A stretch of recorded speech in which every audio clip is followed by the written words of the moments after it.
Hello Virgo, Sun, Moon, Rising and Venus signs. Kamusta kayo? Sana po ay nasa mabuti kayong kalagayan. Welcome back po sa Star Tarot. Kung bago kayo rito, welcome din kayo. Thank you for your support. I truly appreciate it. God bless you all, Virgo.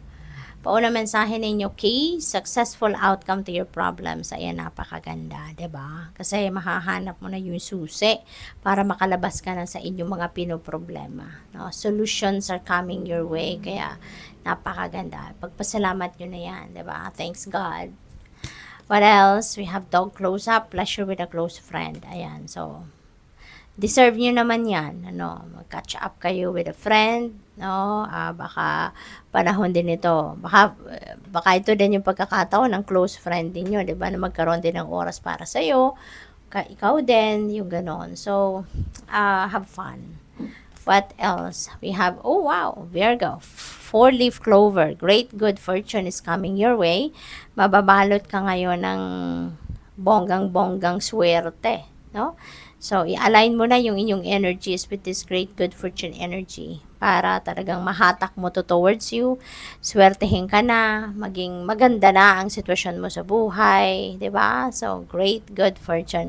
Hindi lang ito sa isang parte ng buhay ninyo swerteng ito, no? This could be in all areas of life. Pera, relationships, pamilya, kalusugan, no?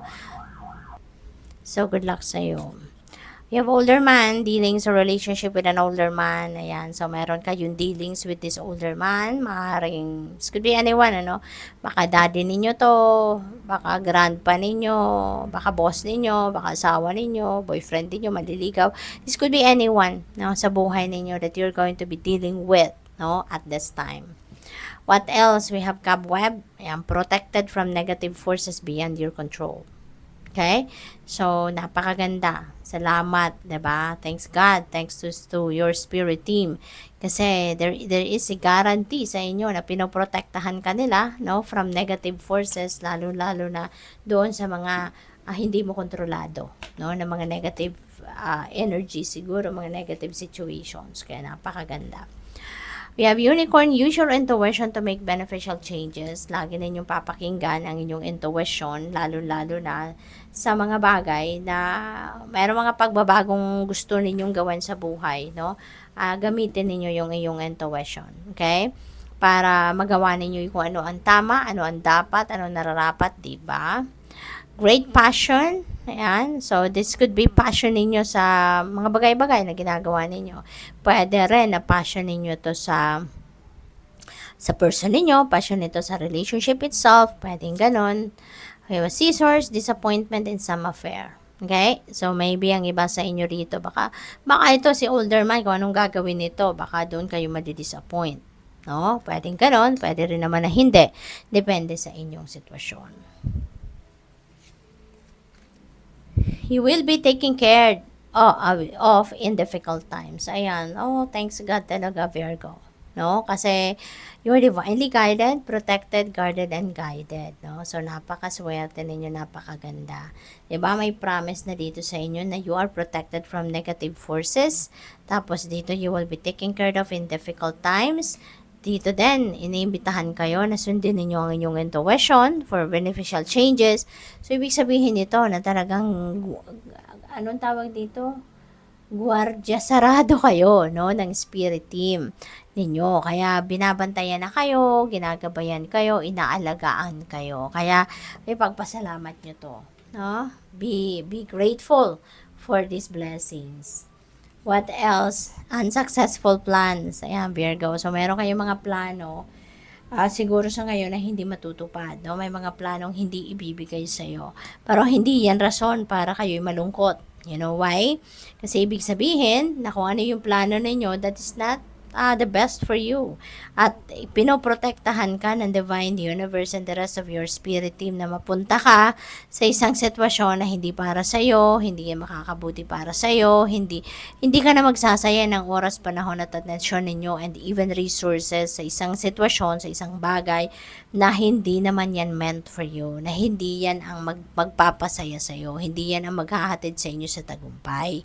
So that is in a way protection sa'yo ng universe, no? Yung mga, kung ano man ang mga plano ninyo na hindi matutupad or hindi ibibigay sa'yo.